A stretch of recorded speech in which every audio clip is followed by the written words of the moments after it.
দর্শক, আগামী মাসে বিশ্বকাপ বাছাই পর্বের শেষ দুটো ম্যাচ খেলবে আলবিসেলেস্তা অর্থাৎ আর্জেন্টিনা। মূলত আর্জেন্টিনা কিন্তু সবার শীর্ষ থেকে আগামী বছর যে বিশ্বকাপ হবে ২০২৬ বিশ্বকাপ, সেই বিশ্বকাপে চলে গিয়েছে। তারপরেও কিন্তু নিয়ম রক্ষার ম্যাচ রয়েছে দুইটা বাকি এখনো, যেখানে আর্জেন্টিনার প্রতিপক্ষ ভেনেজুয়েলা এবং ইকুয়েডর।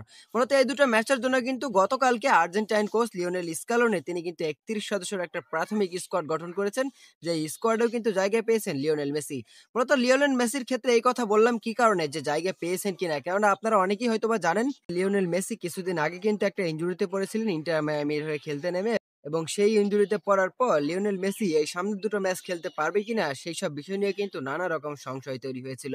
তবে শেষ পর্যন্ত কিন্তু লিওনেল মেসি আসলে এই ম্যাচ দুটো খেলতে পারছেন, এটাই সবচেয়ে বড় পাওয়া আর্জেন্টাইন সমর্থকদের। আর যে বিষয়টি হলো সবচেয়ে বড় কথা, কেননা বিশ্বের অনেক বড় বড় কিছু গণমাধ্যম জিএস স্পোর্টস তারা কিন্তু ইতিমধ্যে জানিয়ে দিয়েছে যে লিওনেল মেসি ভেনেজুয়েলার বিপক্ষে যে বিশ্বকাপ বাছাই পর্বের শেষ ম্যাচটা খেলবে, এটাই নাকি তার ঘরের মাঠে শেষ ম্যাচ।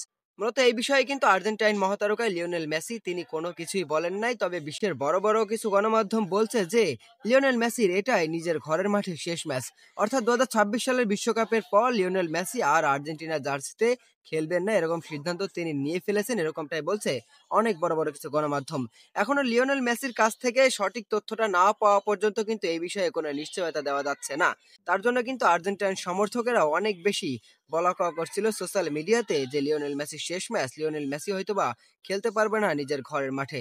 তবে তিনি কিন্তু ইনজুরি কাটিয়ে খুবই দুর্দান্তভাবে কামব্যাক করেছেন এবং আরো একবার আর্জেন্টিনার প্রাথমিক স্কোয়াডে জায়গা পেয়েছেন। আশা করছি মূল স্কোয়াডেও তিনি জায়গা পাবেন।